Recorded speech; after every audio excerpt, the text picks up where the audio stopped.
Marcus Aurelius काफ़ी influential figure समझे जाते हैं, जो एक रोमन एम्परर एंड बहुत इंपॉर्टेंट स्टोइक फिलोसोफर थे। उन्होंने 2 डेकेड तक रोमन एम्पायर को लीड किया। उस वक्त रोमन एम्पायर दुनिया में सबसे इन्फ्लुएंशियल एंड पावरफुल समझा जाता था। मार्कस स्टोइक फिलॉसफी को डीपली फॉलो करते थे, इसलिए उन्हें फिलोसोफर किंग के नाम से भी जाना जाता है। ऑरेलियस किसी पावरफुल फैमिली में पैदा नहीं हुए थे, बल्कि वो एक नॉर्मल फैमिली से थे। जब वो 3 साल के थे तब उनके बायोलॉजिकल फादर की मौत हो गई, जिसके बाद उन्हें एक किंग ने अडॉप्ट कर लिया था। जब मार्कस छोटे थे उन्हें काफ़ी प्राइवेट ट्यूटर्स ने अलग अलग सब्जेक्ट्स में पढ़ाया, बट उन्हें पर्टिकुलरली फ़िलॉसफी में इंटरेस्ट आने लगा, जिसे आगे चलकर उन्होंने डेप्थ में पढ़ना शुरू किया। ही believed that philosophy wasn't merely something to think about, but that it should also be practiced. एक पावरफुल एम्परर होने के बावजूद मार्कस बहुत ही सिंपल लाइफ जीते थे। हिस्टोरियंस मार्कस को एक ऐसा रूलर बताते हैं जो अपनी ड्यूटी के प्रति काफ़ी वफादार थे। उन्हें greatest emperor of Roman empire समझा जाता है, जिसे आज हम मेडिटेशंस के नाम से जानते हैं। वो मार्कस की पर्सनल नोटबुक थी। उनका इन राइटिंग्स को पब्लिश करने का कोई प्लान नहीं था। वो इन्हें राइटिंग्स टू माई सेल्फ कहते थे। ऐसा माना जाता है ये राइटिंग्स उन्होंने 171 से 175 एडी के बीच, जब वो सेंट्रल यूरोप में मिलिट्री कैंपेन पर थे, शायद तब कंपोज की थी। आज मार्कस ऑरेलियस की इन राइटिंग्स को वेस्टर्न लिटरेचर का बहुत ही इम्पॉर्टेंट पार्ट समझा जाता है। ऐसा माना जाता है मार्कस की मौत मोस्ट लाइकली प्लेग या कैंसर से हुई थी। मार्कस उन स्ट्रगल्स के बारे में जिनसे वो जूझ रहे होते थे एंड इससे कैसे डील किया जा सकता है, इन सभी के बारे में अपनी जर्नल में हर दिन लिखते। उनकी मौत के काफ़ी सालों बाद ये राइटिंग्स डिस्कवर की गईं। बाद में इन्हें कलेक्ट किया गया and then was published under the title meditations. इस कलेक्शन को आज one of the most influential stoic text के रूप में देखा जाता है, जो एक इंसान को स्ट्रेसफुल सर्कमस्टांसेस से डील करने में काफ़ी हेल्प कर सकती हैं। मेडिटेशंस हमें मार्कस ऑरेलियस के माइंड, उनकी हैबिट्स एंड लाइफ को अप्रोच करने के तरीके, इन सभी के ग्लिम्स ऑफर करती है।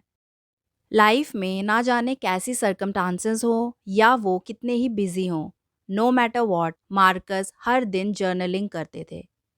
उनके कुछ पैसेजेस ऐसे वक्त में लिखे गए थे जब वो बहुत ही डिफ़िकल्टी से गुजर रहे थे, like in the midst of war and plague.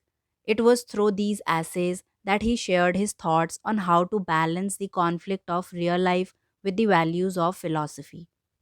अपनी लाइफ के आखिरी सालों में उन्होंने यूरोपियन हिस्ट्री का वर्स्ट प्लेग फेस किया था। ऐसा माना जाता है इस प्लेग में ऑलमोस्ट 5 मिलियन लोग मारे गए थे, जिसमें से एक शायद मार्कस खुद भी थे। 166 एडी से 180 एडी के बीच पूरी दुनिया में काफ़ी आउटब्रेक्स रेपिटेडली अकर होते रहे। रोमन हिस्टोरियंस इस टाइम पीरियड को सबसे डेवास्टेटेड पीरियड बताते हैं, जिसमें पूरे टाउन्स, विलेजेस तबाह हो गए। इनफैक्ट रोम भी बुरी तरह से अफेक्ट हुआ था, जहां हर दिन पाइल ऑफ डेड बॉडीज देखने को मिलते। इस प्लेग के दौरान ही मार्कस ने मेडिटेशंस लिखनी शुरू की थी, जिसमें उन्होंने मॉरल एंड साइकोलॉजिकल एडवाइस जो वो खुद को देते थे, उसे रिकॉर्ड किया।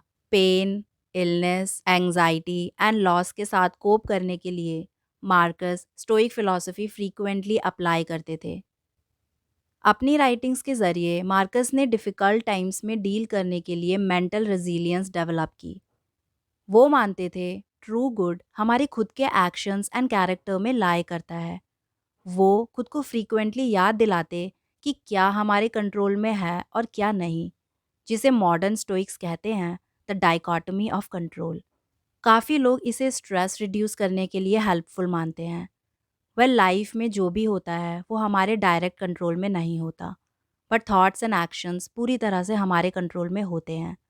अगर लाइफ में कुछ बुरा हुआ तो ऑफ कोर्स ये हमारे हाथ से बाहर है, बट उस पर रिएक्ट कैसे करना है ये पूरी तरह से हमारे हाथ में ही होता है। Hence it's not events that upset us, but rather our opinions about them. Most importantly चीज़ों के लिए हमारे जजमेंट्स होते हैं जो डिस्ट्रेस क्रिएट करते हैं। ये स्टोइसिज्म के बेसिक साइकोलॉजिकल प्रिंसिपल्स में से एक है। अगर आप भी फ्यूचर के बारे में ये सोचते हैं, जैसा सोचा है एग्जैक्ट वैसे ही होगा, हर चीज़ के बारे में एकदम श्योर हैं कि लॉन्ग टर्म में कुछ बुरा नहीं हो सकता, in that case stoicism, specially Marcus Aurelius की राइटिंग्स, लाइफ को देखने का एक न्यू एंगल प्रोवाइड करती हैं। स्टोइक्स चीज़ों की अच्छी साइड देखने में बिलीव करते थे, फिर चाहें वो उस वक्त कितनी ही बुरी क्यों ना लग रही हों। उनके लाइफ को देखने का नज़रिया काफ़ी पॉजिटिव था। बुरी सर्कमस्टांसेस से घिरे होने के बावजूद स्टोइक्स काम एंड कंपोज रहते थे। Lesson number 1, logic doesn't always make sense, but everything happens for a reason. Logic word जिसे हम यूजुअली यूज़ करते हैं, ये originally ancient Greek word logos से आता है, जिसका मतलब है reason. And for Stoics it was the force of life. Logos हर एक चीज़ जिसे हम देखते हैं उसे फॉर्म एंड ऑर्डर देता है। It flows through every plant, every tree, every building and every human being. It is the essence of all life, an underlying master plan for everything that happens in the world. Therefore, every single thing that happens, whether good or bad, happens for a reason. Stoics मानते थे चीज़ें जैसी भी हैं, जिस तरह से होती हैं वो सही हैं, which includes death, diseases, rainbow, Sunny days and long fulfilled lives. पर हम इस कॉन्सेप्ट को समझते नहीं हैं। आज हमारे लिए लॉजिक एक मैथमेटिकल कंसेप्ट से ज़्यादा कुछ नहीं है, लाइक 2+2=4। हमारे लिए ये लॉजिक है। बट वहीं लाइफ में अगर अचानक से कुछ अनएक्सपेक्टेड हो जाता है तो हम कंप्लेन करने लगते हैं, we don't think it's logical, क्योंकि ये कोई सेंस नहीं बनाता, अनफेयर लगता है। We get angry, we cry and resent the world. Marcus Aurelius मानते थे that in life everything happens for a reason always. Even बुरे से बुरे वक्त में भी डरने या कंप्लेन करने की बजाय उन्होंने इस फैक्ट को समझ लिया कि हर चीज़ वैसी ही है जैसे उसे होना चाहिए, एंड ये किसी वजह से हो रही है। इसलिए वो जो भी होता उसे एज इट इज़ एक्सेप्ट कर लेते एंड उस इवेंट की गुड साइड पर फोकस करने में बिलीव करते थे, जो शायद हमें भी सीखने की ज़रूरत है। Lesson number 2, life is too short to waste even a second complaining. जब कोई चीज़ जो आपके हाथ से बाहर है, जिस पर आपका कोई कंट्रोल नहीं, तब वो जैसे भी हो रही है उसका वैसा होना निश्चित है, एंड इस केस में कंप्लेन करना यूजलेस हो जाता है। There is a saying, for every minute you are angry you lose 60 seconds of happiness. आप वो 60 सेकेंड्स हंसते हुए या कुछ अच्छा सोचते हुए या फिर प्रेजेंट मोमेंट को एंजॉय करते हुए बिता सकते थे, बट हम अपना ज़्यादातर वक्त परेशान होने में या कांस्टेंट कंप्लेनिंग करने, गुस्सा करने और नेगेटिव फील करने में बिता देते हैं। ऑरेलियस लिखते हैं, हमें नहीं पता हमारे पास कितना वक्त और है।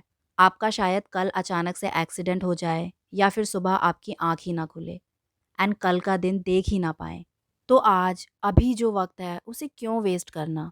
मार्कस ऑरेलियस को कोर्ट जाना पसंद नहीं था, बट वो ये अच्छे से जानते थे कि उन्हें अपनी ड्यूटी भी पूरी करना ज़रूरी है। उसके बारे में एक सेकंड भी रिग्रेट करना बेवकूफ़ी होगी।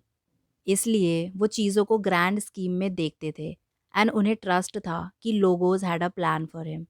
इन शॉर्ट, कंप्लेनिंग हमारा टाइम ही वेस्ट करती है एंड और बुरा फील कराती है। Then why not stop complaining, and जो भी वक्त हमारे पास है उसे बेहतर बनाने में फोकस किया जाए। Lesson number 3, the only pain you suffer is the one you inflict upon yourself. Ancient Rome में एक एम्परर होना बहुत ही खतरनाक जॉब थी, क्योंकि एम्परर के काफ़ी दुश्मन होते थे जो उन्हें हर दिन मारने की कोशिश में लगे रहते। मार्कस ऑरेलियस मानते थे कि फिजिकल पेन भी लोगोस के बिग प्लान में से एक है। उन्होंने लाइफ में साइकोलॉजिकल पेन भी बहुत सहा था। मार्कस के 13 बच्चों में से 8 ने उनकी आंखों के सामने दम तोड़ दिया था, इंक्लूडिंग हिज वाइफ। बट वो अच्छे से कन्विंस्ड थे कि ये सभी चीज़ें लाइफ में किसी वजह से हुई हैं एंड उन्हें ट्रस्ट था कि इसका कोई मकसद है। इसलिए वो बुरे से बुरे वक्त में भी काम रहते। आफ्टर ऑल, ये सभी डेथ्स एक्सटर्नल इवेंट्स थे जो उनके हाथ से बिल्कुल बाहर था। He believed that any harm done to a person from an external source was beyond their control and therefore couldn't truly harm them. उनके अकॉर्डिंग सफरिंग तब शुरू होती है जब आप उसे खुद को अफेक्ट करने देते हैं। क्योंकि तब आप क्वेश्चन स्टार्ट कर देते हैं कि ऐसा क्यों हुआ। खुद को ब्लेम करने लगते हैं, कंप्लेन करने लगते हैं कि लाइफ कितनी अनफेयर है, जो कोई सेंस नहीं बनाता। आज आप जो भी पेन फील कर रहे हैं, उसके लिए आपके पास एक चॉइस है। उसे एक्सेप्ट कर सकते हैं एंड बिना किसी कंप्लेन के आगे बढ़ सकते हैं। ये समझना होगा कि एक्सटर्नल फैक्टर्स हमारे हाथ में नहीं है, उन्हें कंट्रोल करना इम्पॉसिबल है। इसलिए जो हुआ उसे एक्सेप्ट करना सीखना होगा एंड उस बुरे इंसिडेंट में भी कुछ बेहतर देखने की कोशिश करनी होगी।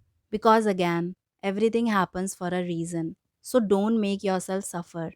क्योंकि जो भी आपको इस वक्त बॉदर कर रहा है, मे बी ये सब आपके दिमाग में है, रियल में शायद इतनी बड़ी कोई बात हो ही ना। Just think about it. Well, Marcus Aurelius की राइटिंग्स काफ़ी थेरेप्यूटिक साउंड करती हैं, जिसका सोर्स ऑफ कोर्स स्टोइसिज्म ही है।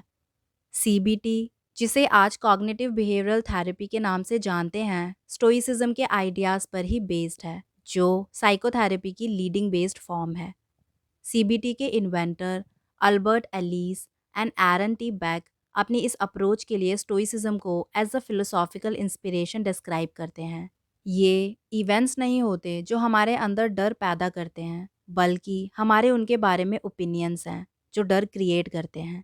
Stoics mainly character strength like wisdom, patience and self discipline पर ज़्यादा फोकस करते थे, जो उन्हें एडवर्सिटी फेस करने के लिए और ज़्यादा रेजिलिएंट एंड स्ट्रॉन्ग बनाता था।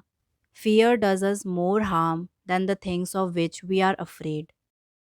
स्टोइक्स बिलीव्ड लाइफ में प्रॉब्लम्स हर पड़ाव पर आती हैं एंड उसे सरवाइव करने के चांसेस भले ही 99% क्यों ना हो, बट स्टिल हम ऑल द टाइम उसके बारे में सोच सोच के परेशान होते रहते हैं एंड ये एंग्जाइटी एंड वरी कॉन्स्टेंटली हमारी लाइफ रियून करती है। इनफैक्ट एक्सट्रीम केसेस में लोग अपनी जान तक ले लेते हैं, which is wrong. In difficult situations में हम क्लियरली देख सकते हैं कि उन चीज़ों के लिए हमारा डर होता है जो ज़्यादा नुकसान करता है, ना कि वो चीज़ें जो इवेंचुअली हमारी physical health and quality of life पर असर डालता है। मार्कस लिखते हैं, हमें लाइफ में डेथ की पॉसिबिलिटी को एक्सेप्ट कर लेना चाहिए, क्योंकि जिस दिन से हम इस दुनिया में आए हैं, death has always been on the cards. But हम में से ज़्यादातर लोग इस पॉसिबिलिटी को इग्नोर करते चलते हैं। बुरी सिचुएशंस को अवॉइड करना ह्यूमंस की नंबर वन कोपिंग स्ट्रैटेजी होती है। We live in denial of the self evident fact that we all die eventually. According to him, जब हम अपनी मोर्टालिटी को कन्फ्रंट कर लेते हैं, इसके इम्प्लीकेशंस ग्रास्प कर लेते हैं, तब हमारा लाइफ देखने का पर्सपेक्टिव ड्रामेटिकली चेंज हो जाता है। एंड यही पर्सपेक्टिव मार्कस का अपने आखिरी वक्त में था।